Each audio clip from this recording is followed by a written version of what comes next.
don't believe anyone is under there, right? Yeah, that is perhaps the best news out of all this, Jennifer, is we do not believe that anyone was injured around 2 o'clock this morning when this incredible piece of earth just gave way. I am guessing that this mudslide is at least a football field in length.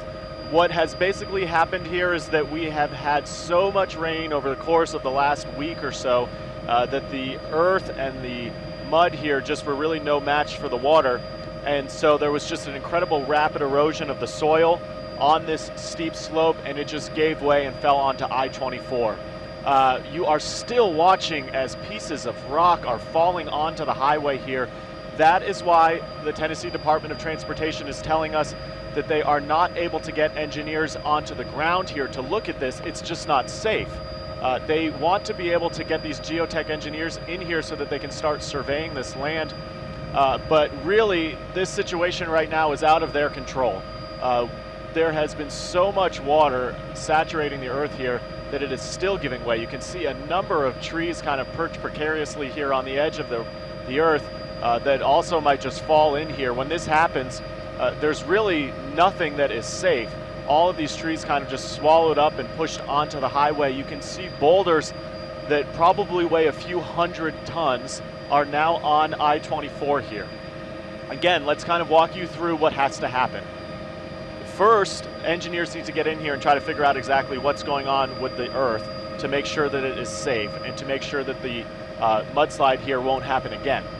Then it's going to take quite a while for big rig guys in some heavy machinery to get out here and start moving all of this debris off of the highway.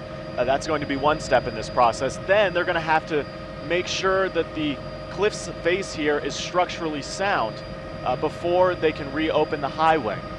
We are now hearing from the Tennessee Department of Transportation that this is not going to be cleaned up today, and it may not even be cleaned up tomorrow. That is a big deal if you commute into or out of Nashville on I-24, because this is a major thoroughfare into and out of town. As we pull up just even more, you can see what this is doing to traffic. Tennessee Highway Patrol and TDOT officials have been diverting folks off of I-24 onto OHB so that they can either get onto Briley Parkway or onto I-65 and head south of town. Fortunately, it is Sunday morning, but this is still one of the major highways that comes into and out of Nashville. So this is a big deal. And again, we don't know how long it's going to be before they can get this cleaned up.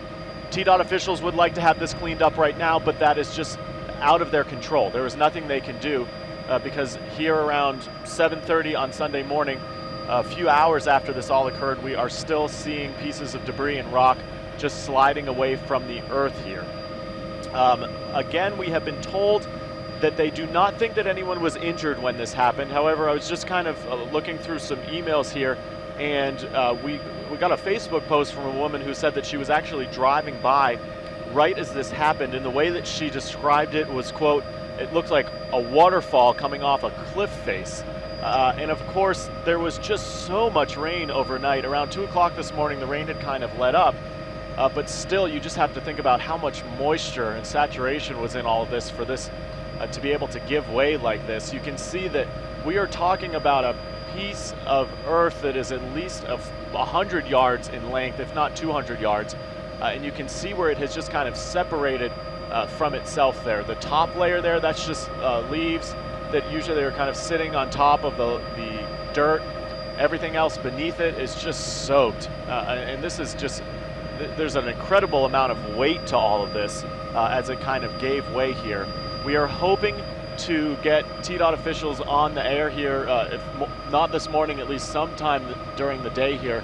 But again, they are kind of beside themselves right now trying to figure out what they're going to do here in terms of next steps. Once this even gets shored up, it may even be a while before TDOT comes in, and they might have to put up some metal fencing, some of that netting, to make sure that this is safe for drivers. But again, right now, I-24 north of Nashville shut down because of a rock slide. We're going to continue to monitor this situation from Sky 5. For now, though, we are live up here in Sky 5.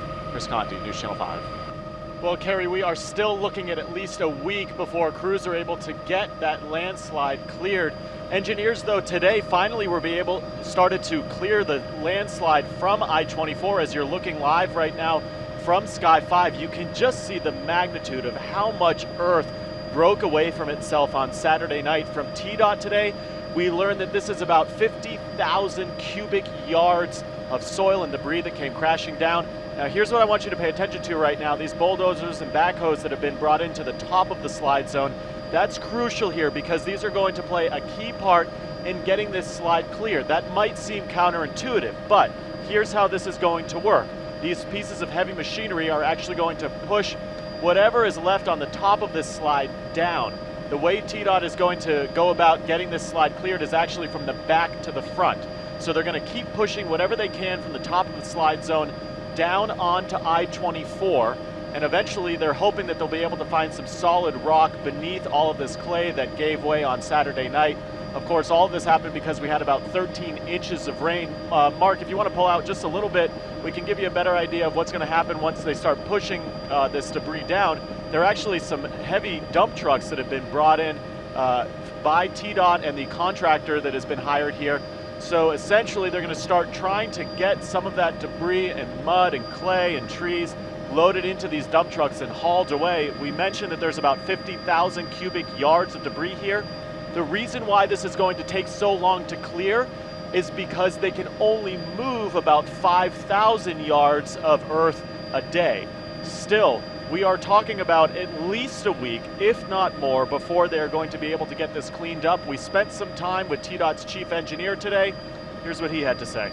Yeah, Rory, the crews from TDOT were actually able to get on top of the slide area today and actually started bringing in some heavy machinery, which is great news considering the timing of trying to clear all of this. We are right above the slide area right now on I-24, giving you a better idea of just how much land needs to be moved. Today from TDOT, we learned that there's about 50,000 cubic yards of debris and dirt and clay that has to be moved off of I-24 before they can get it reopened. I want to give you a better idea of exactly how this is going to happen.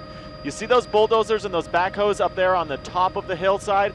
Well, what they're going to be doing over the course of the next few days as the land starts to dry is they're going to start pushing whatever's left above that rock slide zone down onto I-24. Might sound counterintuitive, but here's the reason why they're doing this. They can't just start pulling away the dirt and debris from the ground because everything from behind it will just start falling into I-24, much like if you're trying to dig a hole at the beach when the sand starts collapsing onto itself.